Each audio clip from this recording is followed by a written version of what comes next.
ژمن شننه ژمن شننه په مختلفو ټولنیزو، اقتصادي، کلتوري او روغتیايي ستونزو تاوده بحثونه او خبرې اترې. په ټولنه کې اساسي ستونزې او ننګونې څه دي او د حل لپاره یې له کومو لارو چارو استفاده کیدلی شي. په یادو مسایلو به په ژمن شننه کې د دولتي ادارو مسؤلینو، د چارو کارپوهانو، قومي مشرانو، دیني علماء کرامو او مدني فعالانو له لوري شننې او بحثونه ترسره شي. ژمن شننه د ټولنیز ستونزو اړوند د ژمن راډیو تلویزیون ځانګړې خپرونه. ژمن شننه. افغانستان یو له هغو هیوادونو دی چې حتی لومړني روغتیايي خدمات پکې ډیری وخت له جدي ګواښ سره مخ وي. لومړني طبي خدمات د روغتونونو او کلینیکونو څخه د باندې د عادي خلکو لخوا وړاندې کیږي. د ټولنې روغتیايي رضاکاران او د ټولنې روغتیايي کارمندان خدمات وړاندې کوي او دوی د بنسټیزې روغتیايي پاملرنې وړاندې کوونکو سره کار کوي. لومړني روغتیايي خدمات څه ته ویل کیږي؟ په کور او دفترونو کې د صحي کټونو درلودل څومره مهم دي؟ د ژمن راډیو ژمن شننه درنه اوریدونکو دا او دته ورته پوښتنه به مو ژمن شننه خپرونه ځواب کړي. زموږ سره د نن خپرونې درنه محترم میلمانه د ماشومان متخصص ډاکټر قدرت الله درمان او ترڅنګ یې ښوونکی نواز الدین رضا دی. تاسو دواړه ته خپرونه کې هرکلی کوم. مننه درمان صاحب. ډېره مننه، خوشحاله اوسئ. ډاکټر صاحب، لومړنۍ پوښتنه تاسو ته راجع کېږي، لومړني صحي خدمات څه ته ویل کېږي؟ مننه. بسم الله الرحمن الرحیم. د ژمن راډیو نه ډېره زیاته مننه چې دومره مهم موضوعاتو باندې خبرې کوي. خوشحاله اوسئ. او نن هم ډېره زیاته مهم موضوع ده لومړنۍ طبي مرستې. دې ته په انګلیسي کې فرست ایډ وایي یا لومړنۍ طبي مرستې. دې تعریف داسې دی وایي چې کله چې یو ناروغ کس او یا یو زخمی کس د یو بل شخص په واسطه د دې خیال کېږي یا علاج کېږي تر هغه وخته پورې چې طبي مسلکي پرسونل دې ته رسیږي، دغه مرستې ته موږ فرست ایډ یا لومړنۍ مرستې وایو. ډېره مننه. او دا لومړنۍ مرستې چې دي دا د مریض ژوند ژغورلی شي او مریض د مرګ څخه مړینې څخه بچ کولی شي او په مریض کې د معیوبیتونو نه یا مثلا ګوډېدلو نه یا ړندېدلو نه یا نورو معیوبیتونو نه مخنیوی کوي.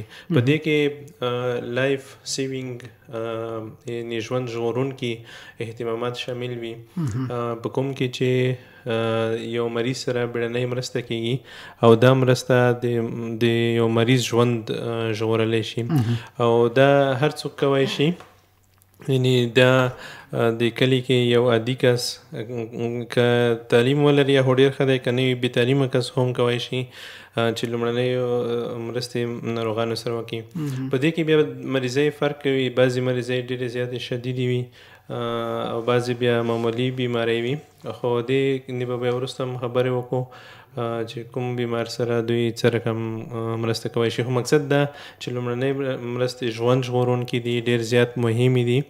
اکثره په لرې پرتو سیمو کې چې صحي خدمات نه وي یا روغتیايي مرکزونه نه وي یا هسپتالونه نه وي، نو دا ډول مرستې ډېر زیات مهمې ګڼل کېږي او د ناروغ ژوند ژغورلی شي. ډېره مننه. ډاکټر صاحب، په کورنیو او دفترونو کې د لومړنیو روغتیايي بستو شتون څومره مهم دی؟ بالکل دا ډېر زیات مهم دی او دا وخت نه وخت چې کوم ان جی اوز دي، نان ګورنمنټ ارګنایزیشن مؤسسې، دا هم د خلکو سره هم طبي تعلیم ورکوي او هم د کټونه ورکوي او دې کې لومړني وسایل لکه دستکش شول یا بنډاژ شو یا د تړلو یا پشرانه شوله یا پټۍ شوې چې دې موږ لاس باندې پټۍ لګوو، دا ټول په دې کې شامل وي او دا پکار دی چې په بالکل ټولو دفترونو کې هم موجود وي، ځکه بیماری یا زخمی کېدنه چیرته هم رامنځته کېدی شي، د څه نه هم رامنځته کېدی شي. نو دا یعنې مونږ خلک وایي چې تشه لاسه ته مې دښمن یې، نو که چېرته لاس ډېر زیات تش وي هم دا د یو ناروغ ژوند خطر سره مخ کوي شي. نو دا کیټونه ډېر زیات مهم دي، په کار دی چې هر ځای کې دا موجود وي او دې سره د مریضانو ژوند ژغورل کېدای شي. سلامت اوسئ، ډېره مننه. رضا صاحب، تاسو د یوه ښوونکي په صفت په لره پرتو سیمو کې یا هغه ځای کې چې تاسو هلته د تدریس کوئ ماشومانو ته، هلته ستاسو په دې برخه کې یا د صحي کیټ یا د لومړنیو صحي خدماتو په وړاندې کولو کې تاسو تر کومې کچې عامه پوهاوی کړی دی؟ درمان صاحب، لومړی خو ډېره مننه کوم چې موږ ته مو په خپرونه کې برخه راکړه او همداشان د ډاکټر صاحب له تشریحاتو توضیحاتو څخه مننه کوو چې د لومړیو طبي مرستو په اړه خپل نظر څرګند کړ. نو موږ دا چې کلیوالي سیمې واقعا چې د طبي خدماتو څخه ډېرې لرې وي، نو دغه لرېوالی په خپله د دې سبب کېږي تر څو موږ داسې یو شی لکه تا چې مخکې یادونه وکړه کیټ په نوم چې هغه کې د طب هغه لومړني خدمات وي، نو موږ په دې برخه کې خپله ډېره هڅه کوشش کړی دی چې دغه ډول خلکو ته موږ معلومات ورکړو، حتی په جوماتونو کې، په ښوونځیو کې، په ټولګیو کې، تر څو داسې خدمات وړاندې کړو چې هغه ټولنې ته د منلو وړ وي، هغه ډول تبلیغات وکړو چې هغه خلکو کې مثبت تغییر راولي. نو موږ هم په خپله برخه کې دغه کار کړی دی او لا هم جریان لري کوو یې. او یو شی باید ورسره یاد کړم چې که په دې برخه کې موږ با تجربه کسانو ته عامه پوهاوی ورکړو، دا به ډېره لازمه وي، ځکه داسې اشخاص چې هغه ډېر بې تعلیمه وي، نه پوهېږي، نو دغه په یو ډول د خطر ګواښ هم دی د ناروغ دپاره. ځکه زموږ خپلې تجربې چې خلکو له موږ سره شریکې کړي دي، یوه دغه ده چې لکه زموږ د سیمې یو کلیوال چې دی، هغې موټرسایکل تېرېلی و، په دې جریان کې دوی دغه پښه دومره ورته زیاته تړلې وه چې هغه د وینې جریان یې کته کړی و، حتی د دې سبب وګرځېده چې دغه پښه یې کته شي که نه.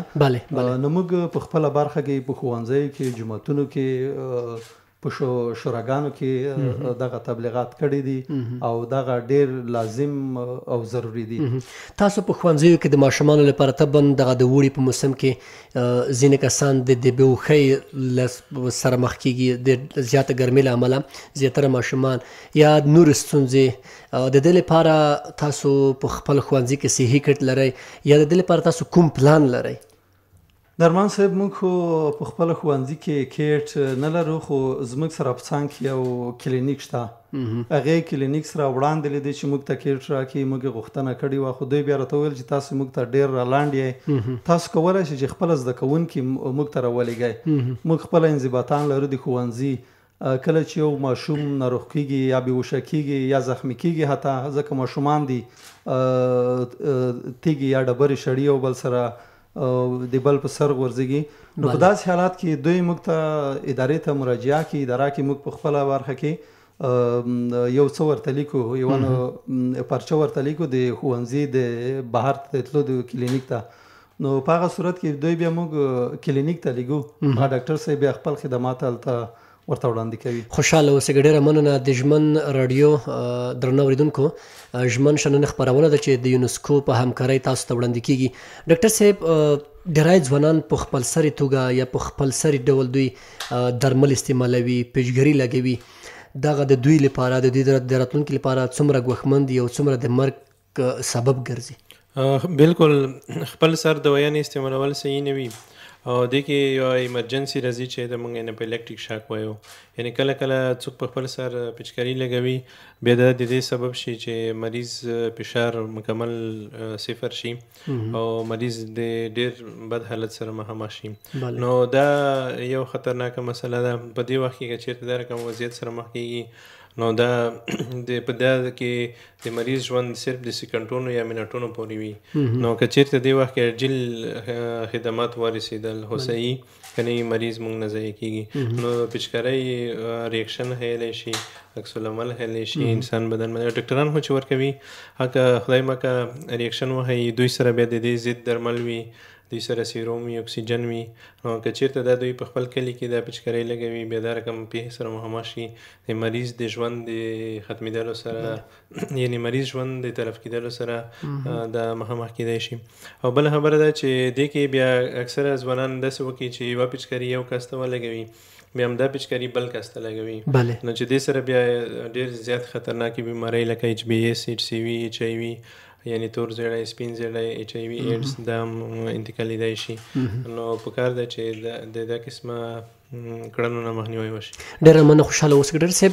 راځو بیا هم صحي کټ ته که څه هم دغه صحي کټ د لومړنیو طبي مرستو هغه لومړی سرچینه به همدغه شمېرل کېږي چې موږ تاسو په یوه اداره کې په کور کې یا په یو ماحول کې هغه ډول ماحول چې هلته ګڼه ګوڼې موږ تاسو دا ولرو په صحي کټ کې باید هغه لومړني کوم شیان یا هغه صحي برخې کې موجود وي چې هغه هلته زموږ سره په هغه لومړنۍ وختونو کې زموږ سره مرسته کولی شي تر څو موږ هغه کلینیکونو ته یا نږدې صحي کلینیکونو ته یا ترپي کلینیکونه چې زموږ نه لرې وي هغې ته موږ ځان ورسوو.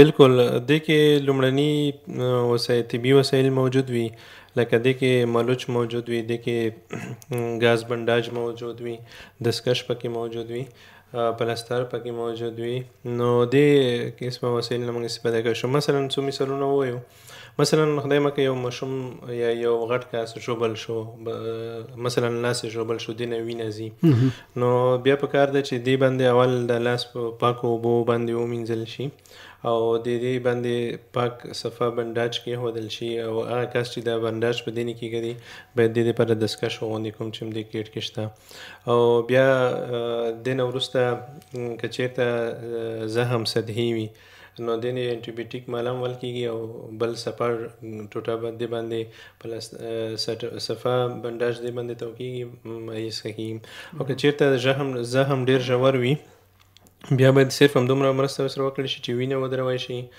او پاک بنداج باندې لاس وتړل شي او صحي مرکز ته باید ولګېدل شي. یا مثلا نور واقعیت موږ وایو مثلا خدای مکه کلي کې یو څوک اوس لکه اوس ګرمۍ موسم هم دی مار وچیچلو په دې سره بیا لومړنۍ مرستې څوک دا کولی شي چې دغه ځای به دې ځای باندې به ګاز ایږدي او د ځای به ډېر زیات کلک نه تړي اکثره مونږ خلک ډېر زیات کلک وتړي د دې زیات کلک تړل پکار نه دي ځکه که ته چېرته دا ډېر کلک وتړي نو د دې ساحې نه مخکې ساحې ته وینه نه ځي او چې بیا هغې ساحې د ګنګرین سبب کېږي یعنې وینه هغې ته چې ونه رسېږي هغه انساجه حجرات مړه کېږي نو بیا دا باید تړلی دا دومره اندازه سست باید وتړل شي چې که چېرته مونږ دې کې ګوته ننباسو یوه ګوته باید پکې ځای شي یعنې ډېر زیات کلک باید ونه تړل شي او بل خبره ده چې دا مار چیچلي سره دا کومک وکړلی شي چې دا باید حرکت ورنکړي لاس ته یا خپې ته یعنې ای موبایل بې حرکته دا وسه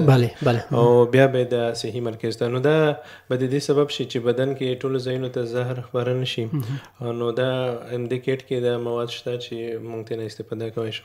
یا مثلا که خدای مکه اکثره اوس خو ګرمي موسم دی خلک یا غټان یا واړه زیات وخت لپاره ګرمۍ کې ودرېږي نو دوی بیا سینکوپي یو حالت ورته وایي دې ته ځي او یعنې دا وغورځي نو کله چې دا وغورځي بیا موږ دې سره دا مرسته کولی شو چې دې مخ او لاسونه باید اوبو باندې ومینځل شي او د دې خپې باید جګې کړی شي یعنې خپې تقریبا 2 بلښتونه دې ته کېښوی شي په دې اندازه نو دا وینې جریان خپو ته تللی وي دې سره که چېرته خپې جګې شي بېرته زړه خواته وینه جریان پیدا کوي او مریض چې دا بېرته شعوري حالت ته راځي.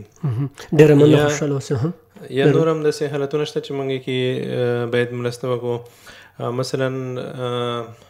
مثلا یو څوک دی هغې مثلا نور بیماری شته یا مثلا یو څوک دی عاجل زخمی کېږي باید د دې عاجله وینه ودرولی شي بیا صحي مرکز ته ولېږلی شي. یا مثلا یو کس دی دا مثلا د ماشي د مچیو په واسطه وچیچلی شي بعضې مچۍ دي ډېر زیات شدید عکس العمل ښیي نو په دې وخت کې بیا دوی کولی شي چې مریض ته د تبې درمل ورکړي او یا دې باندې مخ او لاسونه ومینځي. دا تبې چې کوم درمل دي دا باید هر ځای کې موجود وي او دې نه هم خلک استفاده کولی شي. ډیره مننه کور ودان د ژمن راډیو ژمن شنه درنه اوریدونکو دغه خپرونه د یونسکو په همکاري وړاندې کیږي. ښوونکی نواز الدین رضا تاسو تر اوسه پورې په خپله سیمه کې وړاندې تاسو یادونه کړې وه خصوصا په ښوونځیو کې مې په دې برخه کې اما په هوای کړی دی او که کړی مو دی تر کومې کچې؟ درمان صاحب لکه مخکې موږ یادونه وکړه چې دا نه چې موږ دغه جریان یا دغه تبلیغات کړي دي نو موږ ته لازمه ده چې همیشه باید دغه دوام پیدا کړي که نه، یعنی که د تبلیغ یا په خپله دغه عامه پوهاوی په دې معنا دی لکه د غنمو تخم چې وشیندي که نه، کله چې موږ د غنمو تخم شیندو نو دغه زر حاصل بیا موږ ته په لاس نه راځي. نو کله چې موږ په دوامداره موده کې یا موږ دغه تبلیغات مخکته کو نو خلکو نظر یا پام بیا بلې خوا اوړي. نو موږ باید په دوامداره کچه یا په دوامداره توګه باید تبلیغات وکړو تر څو چې هر فرد په کور کې لومړی طبي مرستې باندې پوه شي او د دې په علتونو د دې په زیانونو باندې پوه شي او د دې په ګټو باندې پوه شي. نو موږ دغه عامه پوهاوی چې دی په ښوونځي کې مو همیشه کړی دی، هر ټولګي کې موږ کړی دی، ځکه موږ په مضمونونو کې شاید داسې موضوع راشي چې څه ډول کولی شو چې موږ د مریضانو سره لومړی طبي مرستې وکړو. نو دغه عنوان بیا موږ ډېر ښه ورته تشریح کوو، همالته د ډاکټرانو نظر وي، هغلته د متخصصینو نظر وي. نو دغه نظرونه موږ د دوی سره شریکوو او په عمل کې موږ بیا دوی کلینیکونو ته لګو. دغه یو ښه پخوی دی، یعنې زده کوونکي دومره پوه دي که نه، کله چې موږ هلته کوم ماشوم ټپي کېږي یا بېهوشۍ حالت ته ځي نو ډېر په بیړه که نه زموږ ادارې سره دی په تماس کې کېږي چې دلته هلک لوېدلی دی یا زخمي شوی دی. نو دوی په دې پوه شوي دي چې موږ څه ډول کولی شو چې هغه سپارښتنې چې موږ له ښوونکو اورېدلې دي هغه عملي کړو. ډېره مننه کور ودان. ډاکټر صاحب قدرت درمان یوه سیمه کې شاید صحي کټ موجود نه وي، هلته یوه پیښه رامنځته کېږي، هغه د سیمې هلته هغه طبي سیستم باید څه ډول وي؟ بالکل د مونږ طب کې یو اصطلاح ده PHC پرایمري هیلث کیر یا لومړني روغتیایي خدمات. دا WHO ګایډلاینز داسې دي وایي دا باید هر کلي کې موجود وي، هر کور کې باید موجود وي. وایي چې دې کې بیا چې کوم دي ولنټیر یا رضاکاران استخدام کېږي دا اکثره داسې کسان وي چې 12 فارغ وي. نو دې ته په سیتما کې ټریننګ ورکول کېږي 1 میاشت 2 میاشتې. نو دې ته بیا سیتما صحي کټونه ورکوي، دوی خپل کلي کې خپل طبي نمایندګان وي. ځکه دا کسان موږ لپاره ډېر بهتره دي، ځکه چې دا یو دا چې همدې کلي کې هر وخت موجود وي. که چېرته طبي اجله پیښه کېږي خلک نږدې د سره تماس کوي چې هغه ورسره لومړنۍ طبي مرسته کوي، بلاخره دا لګي ترشري سنټر ته یا ولایتي یا پریونشن هسپتال ته لګي. نو دا رقم کسان چې دي دا شته هم باید نور هم زیات کړلی شي او دا یعنی شپه وي ورځ وي هر وخت په کلي کې موجود وي. او دا کسان موږ ته دا کومک هم کوي چې دوی موږ ته د کلي ډاټا هم معلوموی شي، شریکوی شي، مثلا د کلي کې څومره ولادتونه کېږي یا څومره مړینې کېږي هغې ریپورټ هم موږ ته راکوی شي. او بل دا چې دې کسانو نه چې دا ولنټیر رضاکاران دي موږ د واکسینو په پروګرام کې هم دوی نه مرسته غوښتی شو که نه، وخت نه دوی کوی شي موږ سره واکسینو په پروګرام کې برخه واخلي، ځکه دوی ټرین شوي کسان وي. یعنې دا ډاکټران نه وي خو همداسې هغه د لومړني طبي خدماتو برخه کې دوی روزل شوي وي. بالکل. نو دوی کولی شي چې خپل خلکو سره نږدې هلته خدمي خدمات وکړي. یو څو خبرې داسې هم دي چې خلک باید خپله هم متوجه شي، ځکه چې ټول کارونه هم دولت نشي کوی. مثلا پکې خیال ساتل دي دا باید دوی خپله وکړي یا نوره. زه غواړم دلته یو 2 نوره مثالونه هم ورکړم چې باید خلک په کلي کې دې سره لومړنۍ مرستې وکړي. مثلا وخت نه وخت داسې کېږي چې یو ماشوم اوبو ته غورځي، نو دې سره باید لومړنۍ مرسته دا وشي چې ماشوم باید زر تر زره له اوبو ډنډ نه راوویستل شي او ماشوم باید څټ ماهی څملول شي، سر باید یو خواته وګرځول شي تر څو د اوبه سږو ته لاړې نه شي. او د دې چې کوم کلي وي دا باید زر تر زره دې نه وایستل شي ځکه هغه ساړه وي. نور پاک وچ کلي د ماشوم باندې باید وغوستل شي او دا باید زر تر زره بیا صحي مرکز ته انتقال کړی شي. یا مثلا موږ داسې هم لیدلی دي چې کلي کور کې ماشومان سوځېږي نو چې وسوځېږي دې سره باید لومړنۍ مرستې دې شکل وشي چې زر تر زره باید زخم په سړو اوبو کې کېښودل شي. اکثره خلک دې باندې خاوره اچوي چې دا ډېر غلط یا نسوار اچوي چې دا ډېر غلط رواج دی. دا زخم نور هم منتن کوي یا په خاورو کې یو انفیکشن د ټیټانوس ورته وایي چې دا ډېر زیات خطرناک دی او وژونکی دی.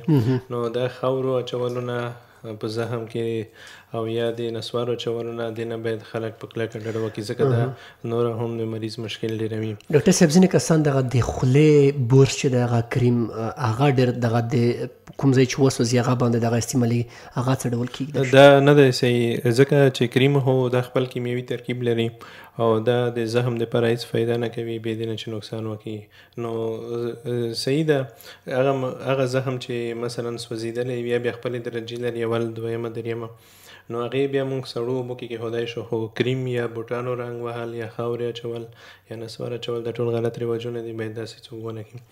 او بل خبره ده چې بعضې خلک وي د ایپیلیپسي ورته وایي که نه خلک میرګي جټکې به راشي نو دې ته بیا په کار دی دې خلکو ته چې دا رقم مریضانو سره هم لومړنۍ مرستې کوي. دې سره دوی دا رقم کولی شي چې مریض باید سر یو طرف ته وګرځوي ښي طرف ته معمولا چې دا که چېرته خدای مکړه دا کی وکړي چې کی بیا سږو ته لاړ نه شي چې بیا اسپیریشن نیمونیا ورکوي سینه بغل کوي مریض ډېر خطرناک شی دی ځکه سږی خو د هوا ځای دی دې کې اوبه نه ځایږي.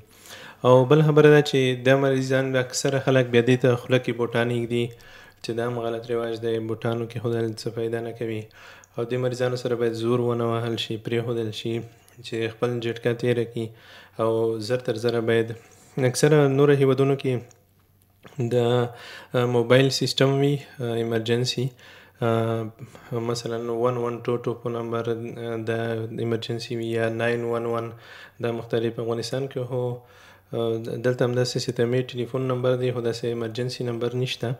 نو خارج کې ایمرجنسي نمبر وي هغې ته خلک ډېر زر ټلیفون کوي امبولانس راځي مریض بیا صحي مراکزو ته رسوي. نو دا رقم مریضانو سره زور وهل په کار نه دي. یعنې دا رقم مریضانو سره باید صحیح برخورد وشي. بله خبره ده چې اکثره مونږ خلکو کې اوس د خلک بیکاره غوړي استعمالوي دې نه خلکو ته زړه تکلیفونه کېږي چې دا خبره هم یو ایمرجنسي ده لومړنۍ مرستې ته ضرورت لري. نو دې دپاره بیا مریض چې دا زر زر ژوره ساه اخلي او ساه یې بندېږي دا مشکل سره مخامخ کېږي. بیا په کار ده چې دې دپاره چې کومې تنګې جامې وي کلي دا باید دې نه آزاد کړلی شي یعنې تڼۍ باید د کلیو خلاصې کړلی شي او مریض باید ډېر زیات ونه خوځولی شي یعنې مریض باید په ډېر آرام ډول صحي مرکزونو ته باید انتقال کړی شي. ډېره مننه خوشحاله اوسه ډاکټر صاحب د ماشومانو متخصص ډاکټر صاحب قدرت الله درمان ستاسو له هر اړخیزې خبرونه د ژمن راډیو ژمن شننه درنه اورېدونکو لنډه دمه ده ژمن شننه خپرونه ده چې د یونسکو په همکارۍ خپرېږي. ژمن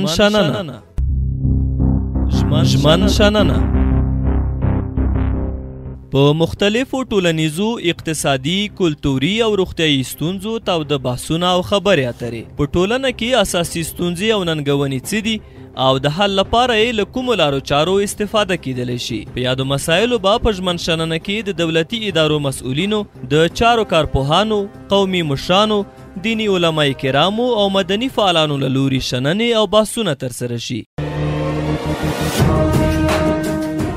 ژمن شننه د ټولنې ستونزو اړوند د ژمن راډیو تلویزیون ځانګړې خپرونه. ژمن شننه بیا هم ستړی ماشه درنه اورېدونکو ژمن راډیو ده او ترڅنګ یې ژمن شننه خپرونه ده چې د یونسکو په ملاتړ خپرېږي.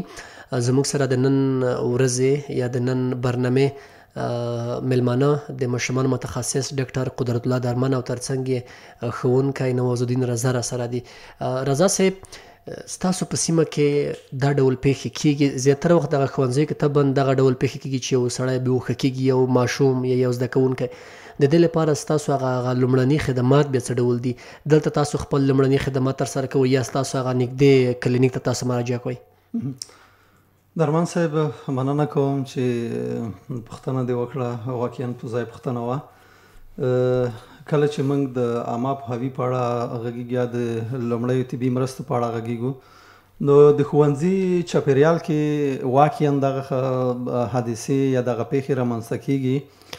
لکه وړاندې مو چې یادونه وکړه دغه رسیدګي خو موږ کړې ده تر څو د عامه پوهاوی ورکړو، کلینیک ته ولګو، خو هغې په څنګ کې موږ له ښوونځي چاپیریال رابهر شو په کلیو کې یا په کورونو کې موږ د دا ډول پیښو سره مخامخ کیږو. لکه زه خپله یوه تجربه در سره شریکه کړم چې څو ورځې وړاندې زما بچی و که نه هغه په خپله 3 متره څا و که نه هغې ته لاندې کوزېدو چې هلته په هغه کې بوتل شیشې ماتې شوې وي. کله چې دی ورنږدې شوی دی چې نور دی فکر کوي چې رسیږي ځمکې ته، نو دی په دې وخت کې ټوپ حالت غوره کوي. کله چې ټوپ کېږي نو شیشه یې په پښه کې کله چې نو په هغې وخت کې خو مخام و ډېر که نه هغه لومړی طبي مرستې چې هغه ما په خپله ورسره وکړه چې اغازې مې ورته پاک صفا کړ له وینو څخه. بیا مې یو څه اندازه هغه د شیشه هم پکې وکته چې آیا د ځای کې شیشه شته که نه. بلې دې سره په څنګ کې مې بیا هغه سپینه پټۍ چې هغه مې ورته تاو کړه. کله چې سبا شو سبایي مې بیا ډاکټر ته بوتلو، هغې بیا هغه مسلکي درملنه ورته وکړه. نو دا ډول پیښې شته او دې ته موږ متوجه انشاءالله دغه به ډېره مننه کور وده. یعنې یو کس باید په کور کې لومړني دغه صحي خدمات که نور نه وي یو هغه د زخمی کېدلو په خاطر باید یو پټۍ یو څه ولري په کور کې. دې سره به څنګ کې دا د زخمي حالت کله چې زموږ ستاسو په کورونو کې ښځې چې دي سرونه شدید دردونه کې یا هغه ماشومان یو ناڅاپه د تبې حالت ته ځي، نو هلته ډاکټر هم نه وي چې رسیدګي ورته وشي ځکه لرې پرتې منډکې دي تقریبا 15-20 کیلومتره لرې وي. نو موږ باید دغه فرستمول یا د درد ګولی یا نور لومړي طبي شیان چې موږ لازم بولو هغه باید ورته برابر کړو تر څو هغه د دوی شدید درد مخه موږ نیولي وي. نو دا موږ کولی شو چې په دغه صحي کټونو نه چې کله موږ په کورونو کې جوړوي دغې مخه ونیسو.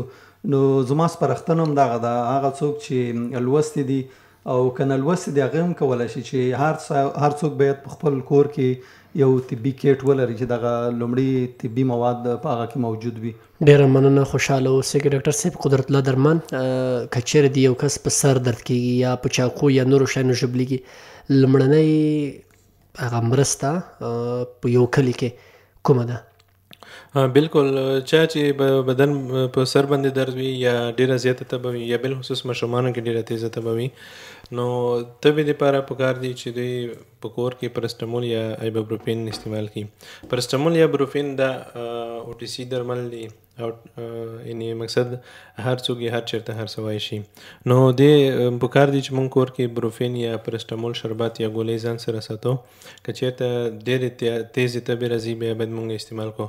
اکثره ماشومانو کې چې ډېره زیاته تیزه تبه راشي نو بیا د دې باندې جټکې راولي، که مونږ ورته فیبرایل کنولشن وایو، د تبې نه جټکې په راځي. نو دې لپاره بیا پکار دی چې یو خو دوی پرسټمول یا بروفین شربت ورکړي. خو که چېرته ماشوم باندې جټکې راغلي وي یا په هوش کې نه وي بیا به شربت نه ورکوي، ځکه چې دا بیا شربت خو دا په هوش کې نه وي، صحیح معدې ته تېروی نه شي، داسې نه چې سږو ته دا تېر شي. که سږو ته تېر شي بیا دا مشکل جوړوي.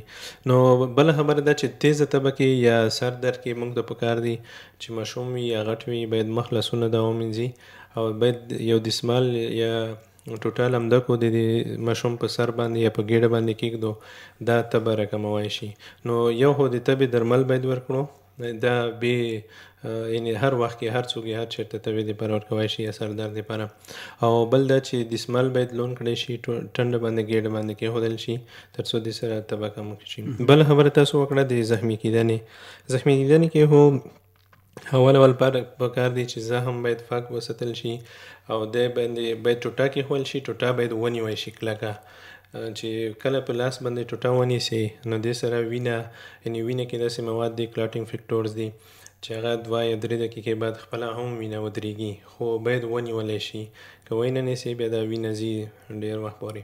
نو خو دې کې مهمه خبره ده چې ټوټه باید پاکه وي او 3 یا 5 دقیقو دپاره باید د زخم باندې ونیوی شي چې وینه سټاپ شي. کله چې وینه سټاپ شو باید بله ټوټه پاکه ټوټه باندې دا وتړل شي او باید نه وروسته باید یعنې دا لومړنۍ مرسته باید وشي، نه وروسته باید ډاکټر ته مراجعه وکړي. او یو بله خبره ده چې اکثره وخت اوس د ګرمۍ کې نن هم مونږ کلینیک ته یو نفر راغلی وایي چې سپي خوړلی یم. نو دې دپاره بیا پکار داسې دي چې که چېرته څوک سپی خوري، لومړنۍ مرسته بیا دا ده چې دی باید دغه ساحه یا د زخم باید په پاکو اوبو او صابون باندې د 20 دقیقو پورې ومینځي. یعنې اول لومړنۍ مرسته دوی د خلک دا کولی شي د سپي چیچلي مري سره. او اینه وروسته باید زخم خلاص پرېږدي او اینه وروسته باید دوی ډاکټر ته مراجعه وکړي چې ډاکټر دې ته ربیز یا د لیوني سپي واکسین ورکړي. ډېره مننه، خوشحاله اوسئ ډاکټر صاحب. تاسو وړاندې یادونه کړې وه چې د یو ناروغ سره په صحي برخه کې یا لومړني خدمات چې موږ تاسو په یوه سیمه کې هغه ته وړاندې کېږي، د ناروغ هلته مرسته د کوم ډول ناروغ سره مرسته کېږي؟ دلته خو ناروغان په بېلابېلو برخو ویشل کېږي، کوم ناروغ دی او د څه ډول ناروغ سره دلته مرسته مو کولی شو؟ بالکل لکه مونږ وختي هم ذکر وکړو که نه، مریضانو ته به ګورو لکه مثلا یو بل مثال زه تاسو ته درکړم، مثلا الکتریک شاک یا برقي شاک چاته وشو، برق څوک ونیول، نو دا بیا پکار دی چې دا مریض باید د دې سره باید نور کسان که په تماس کې کېږي هغه باید داسې وي چې په منځ کې یو عایق موجود وي. یعنی مثلا یو دا کس باید یا ټوټه یا شیره واخلي او د کس نه ټچ کړي، وروسته مریض سملوي او بیا وروسته د صحي مرکز ته انتقال کړي. یا مثلا خدای مکه یو څوک چا په بدن باندې اور بلیږي، نو د اور باید مونږ داسې دې ډول مړ کړو چې دا اور باندې مونږ کولی شو دې باندې کمبله واچوو. نو کله چې کمبله واچوو دې سره اور ته اکسیجن کمیږي او اور بلیدل مړه کېږي. نو په دې شکل مونږ کولی شو چې اور مړ کړو. نو دا د واقعیت د ایمرجنسي ډېر زیات دي او د دې هر قسم دپاره باید مونږ خپل اهتمامات لکه مونږ وختي په خبرو کې ذکر وکړو هغه نوعیت ته باید وکتلی شي چې کوم قسم ده هغې مطابق باید مرستې وشي. لکه مثلا مونږ ووایو چې زړه بیمار وي، چیست پین چاته سینې درد پیدا شي، دا باید مریض ډېر خوځوونه مونږ او باید د خط تڼۍ خلاصې کړو، یعنې خطې باید تنګ نه وي. یا مثلا مونږ وایو چې وینه ودروو، یا مونږ وایو چې د مار والا ځای ډېر حرکت نه ورکوو، ټوټه پرېږدو او ډېر کلکې نه تړو، دومره کلکې تړو چې منځ کې یوه ګوته ځایدی شي. که ګوته مونږ ورننه باسو د دغه ته د پټۍ ته دې په منځ کې باید یوه ګوته اندازه په سیلا موجود وي. یا مونږ ووایو چې که تیزې تبې ورځي باید محلسونه په ومینځو. او یا مونږ وایو چې که یعنې مختلف قسمونه دي هغې مطابق باید. ډاکټر صاحب د مېرمنو لپاره څه کول پکار دي؟ دلته زیاتره ستونزې دي چې هغه د مېرمنو له طریقه حل کیدای شي، هغې لپاره څه کول پکار دي؟ بالکل دا ډېر مهمه ده، ځکه مېرمنې هر وخت په کور کې وي، اکثره نارینه وظیفو سې لاړ شي، کور کې ښځې او ماشومان پاتې شي. نو دې کې بیا چې کوم واقعیت کېږي نو مېرمنو ته هم پکار ده چې همه اګاهي وشي که نه، لکه د دوی که دوی تعلیم یافته وي، دوی پوهې سطحه لوړه وي، خو دوی بیا پوهېږي چې دې سره څه رقم کومک وکړي. او که چیرې پوهې سطحه لوړه نه وي، که کلي کې کور کې چیرته یوه زنانه وي، هغه کولی شي چې ټولې زناناوې راټولې کړي او هغې مثلا یوه قبیله وي یا نرسه وي، دوی کولی شي خپل کلي زناناو ته هیلث ایجوکیشن وکړي او مختلفو حالاتو کې پریکټیکلي که نه، لکه دلته خو راډیو ده، مونږ مریضانو ته داسې اورېدونکو ته داسې پریکټیکلي نه شو ښیلی چې که نه چې دوی وویني چې دا څه رقم کومک کېږي. خو دوی خپل منورې دي، خپل طریقې دي چې هغه طبي سټاف په هغې باندې پوهېږي او عامه خلک په پوهوی شي ډېر په ساده شکل. مثلا یو مریض کې یو بل ډاکټر شي او د خلکو ته ښایي چې لومړنی مریض ته به دې مریض سره څه رقم کوي او د بل سره به څنګه کوي، بل سره که نه. خو بیا هم که زنانه که چېرته دا شرایط مساعد نه وي، کولی شي د راډیوګانو نه چې کوم معلومات خپرېږي هغوی نه استفاده وکړي. بالکل زنانه رول ډېر زیات مهم دی او سړي کور کې نه وي، نو که چېرته دوی دا تخنیکونه مهارتونه زده وي د ډېرو انسانانو ژوند ژغورلی شي.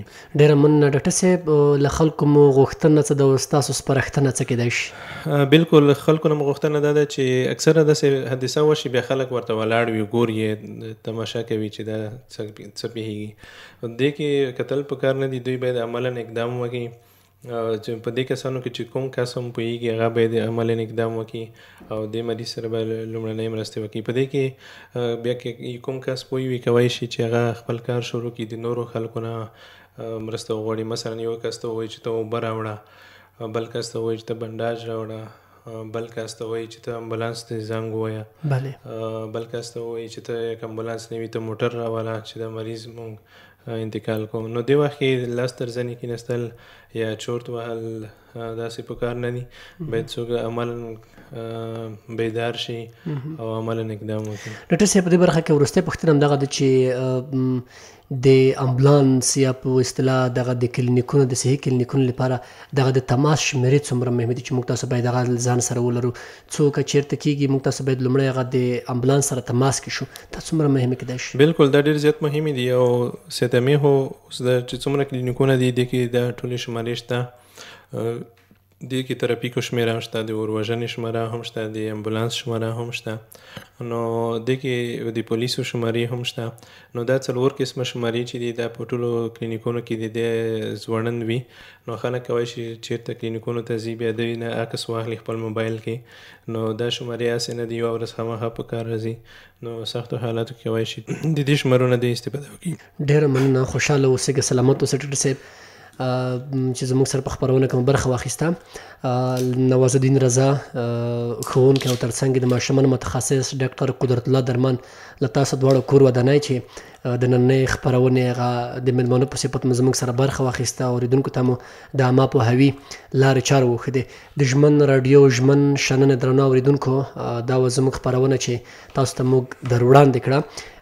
دغه خپرونه د یونسکو په همکارۍ وړاندې کېږي.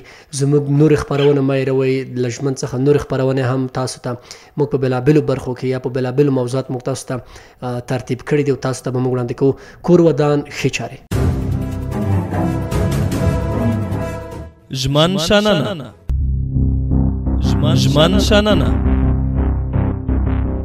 په مختلفو ټولنیزو، اقتصادي، کلتوري او روغتیايي ستونزو تاوده بحثونه او خبرې اترې. په ټولنه کې اساسي ستونزې او ننګونې څه دي او د حل لپاره یې له کومو لارو چارو استفاده کیدلی شي. په یادو مسایلو به په ژمن شننه کې د دولتي ادارو مسؤلینو، د چارو کارپوهانو، قومي مشرانو، دیني علماء کرامو او مدني فعالانو له لوري شننې او بحثونه ترسره شي. ژمن شننه د ټولنیز ستونزو اړوند د ژمن راډیو تلویزیون ځانګړې خپرونه. ژمن شننه.